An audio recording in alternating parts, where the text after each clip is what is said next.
Наредниве минути нова тема во Македонија наутро, која што ги засега оние кои што живеат во стамбени згради. Години наназад дел од стамбените згради мака мачат со управителите кои би требало да им го олеснат функционирањето и одржувањето на заедничките простори во стамбената зграда. Со дел од нив, како што велат и две се комуницира, дел од нив сериозно се неажурни, дел со превисоки месечни сметки за надомест, а дел работат без лиценци. Секако со исклучок на поединци кои со врските и правата на станарите во стамбената згради, од друга страна на сервисите, но и на регулаторната комисија за домување во целата оваа приказна. Разговараме со господинот Зоран Маџовски, председател на регулаторната комисија. Добро утро и добре ни дојдовте. Добро утро, благодарам Тина на поканата. Прво да ги поздравам вашите гледачи и да ги поздравам сите граѓани на нашата прекрасна Македонија и да им го честитам убавиот празник денеска Ѓурѓев ден. Да, имаме убав празник. Денеска празнуваме. Господине Маџовски, во Македонија наутро сакам да продискутираме за неколку аспекти од работата на стамбените сервиси кои им задаваат сериозни главоболки на граѓаните. Ќе започнеме со изборот на стамбените сервиси на кои што укажавте на внимателност изминативе денови, особено од аспект на лиценците. На вашиот сајт може да се провери кои стамбени сервиси имаат лиценца, на кои им е одземена, но податоците велат дека има се повеќе стамбени сервиси кои што ги губат лиценците. Колку од нив немаат дозвола за работа во моментов? Вака се, прво да ви кажам дека регулаторната комисија е формирана пред 11 години. Значи, ова е трет состав на регулаторната комисија која функционира веќе 10 месеци и се направени повеќе активности во овој период. Точно е тоа што го кажавте, дека се појавуваат управители на стамбени згради кои не поседуваат лиценци, дури покажуваат фалсификувани лиценци. Ние укажавме се за интерес и заштита на граѓаните, а не само и на граѓаните и на другите управители кои легално си работат. На нашата веб страна на www.rkd.gov.mk објавивме дека таква и таква фирма не поседува лиценца и да се внимава и граѓаните да внимаваат да не склучуваат договор. Инаку, за да постојано апелираме на граѓаните да ги следат регистарот кој е објавен на веб-сајтот на регулаторната комисија, каде точно е прецизирано кои фирми имаат лиценца, а кои немаат, на кои им е одземена лиценцата, односно е престанат важноста на лиценцата. Иако според податоците кои ги објавивте на листата на фирми со активна лиценца се 61, на списокот со фирми со одземени се околу 50, што не е мала бројка.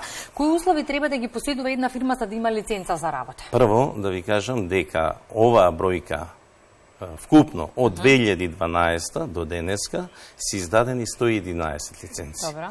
Но во истиот тој период се по разни основи престаната важноста на 51 лиценца е престаната важноста, а на 60 лиценци имаат важечка лиценца.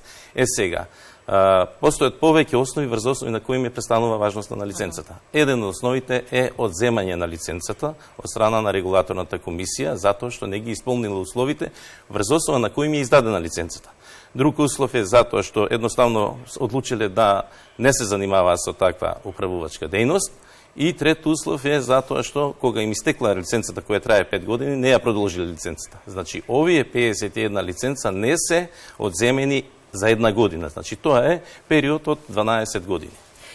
Но, велите, треба да бидат внимателни граѓаните кога одбираат стамбен сервис. Так. Што значи тоа? Какви документи треба да бараат на управителите на стамбени згради пред да склучат договор со нив? Така, значи, прво и основно треба да се информираат во регулаторната комисија на веб сајтот.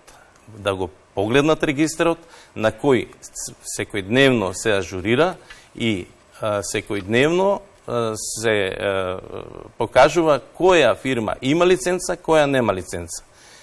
Доколку тоа не може да го сторат, слободно можат граѓаните во нивниот да се обратат до регулаторната комисија, ние им стоиме постојано на располагање, да им кажеме дали таа фирма со која сака да склучат договор има или нема лиценца. И уште една работа, регулаторната комисија донесе заклучок со кој ги обврзува управителите кои се занимаваат со управување стамбени згради, задолжително во зградата кај што управуваат, да стават копија на огласната табла од лиценцата која им е издадена од Регулаторната комисија за домување.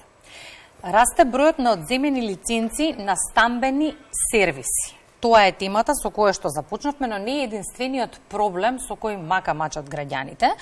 Комуникацијата и ажурноста на стамбените сервиси е предмет на сериозно негодување на жителите во стамбени згради и најголем дел од нив ќе кажат дека управителите на стамбени згради се достапни и расположени до склучување на договорот, откако ќе се склучи договорот, мака мачат со исполнување на условите кои што ги носи тој договор. Врши ли некој контрола на работата на сервисите и како да се подобри овој сегмент од работата? Комуникацијата меѓу граѓаните, односно собствениците на посебните стамбени единици и управителите кои се занимаваат со управувачка дејност на стамбени згради е неопходна, задолжителна и корисна. Затоа што управителите се повикани од станарите да им вршат услуга. И не може да престане таа. Оваа појава е присутна кај нас, континуирано се јавуваат граѓани со приговори, со представки дека е намалена комуникацијата. Сега, да расчистиме една работа што е многу нејасна кај граѓаните. Регулаторната комисија за домување не врши надзор над работата на управителите. Регулаторната комисија за домување посредува. Надзорот го вршат општинските инспектори за домување. Сега, ајде да им ја кажеме тогаш постапката. Доколку управителот не ги исполнува врските од договорот за вршење управувачки услуги, собствениците на посебни делови, на најмалку една половина од посебните делови, може да го раскинат договорот, управителот велите одговара за штитата на своето работење. Ајде сега постапно. Сакаат да поднесат пријава. Каде одат? Каква пријава, какви документи треба да соберат? Прво, за сите нерегуларности кои ценат дека не се во ред, тие може да покренат постапка до инспекторот за домување. Јас тука сакам да се вратам назад на претходното прашање за контролата. Многу битен момент сакам да го истакнам. Многу е мал бројот на инспектори за домување во нашата држава. Секоја општина поединечно треба да има? Секоја општина, значи надлежноста на контролата е во општината, не е во комисијата.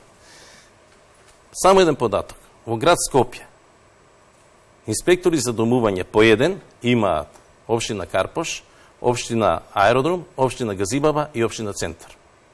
Замислете, општина Кисела вода нема инспектор за домување. Општина Чаир нема инспектор за домување. Општина Бутел нема инспектор за домување. Општина Ѓорче Петров нема инспектор за домување. Но јунаму кај што ги има еден, сосем мал за таа територија, малку. И тоа е добро да има еден. Да не зборам за другите градови, поголемите градови имаат, но помалите немаат инспектори за домување. Сега, кога е веќе тука, јас сакам овој момент да го искористам и апелирам, и ова и во писмена форма сме го доставиле до градоначалниците, и го храбрувам, и ми стоиме максимално на располагање. Се во интерес на граѓаните. Што е најбрз можен момент или најбрзо време да именуваат, да изберат, да постават инспектори за домување. На тој начин значително ќе се намалат сите овие девијантни појави што се согласно законот за домување. А во однос на постапката? Сега, кога сме која е постапката, значи за сите реков на преска нерегуларности што сметаат дека се појавуваат, тие може да пријават кај инспекторот за домување. Инспекторот може, ако утврди дека е тоа така, да покрене постапка за одземање на лиценца. Но, ако сака собствениците на посебните стамбени делови, односно станарите, што би рекле, да го прекинат договор, тоа може да го направат веднаш секое време, со повеќе од половина, со одлука од повеќе од половина од граѓаните. Тоа го прават, го доставуваат до управителот, го известуваат во писмена форма, ја известуваат регулаторната комисија доколку сметаат, и управителот е должен во рок од 8 дена, значи должен е во рок од 8 дена, сите средства од резервниот фонд да им ги префрли на сметката на другиот управител кој е избран, доколку е избран, или заедницата на станари, а во рок од најмногу од 2 месеци треба веќе да ги предаде надлежностите за целокупното работење што било пред.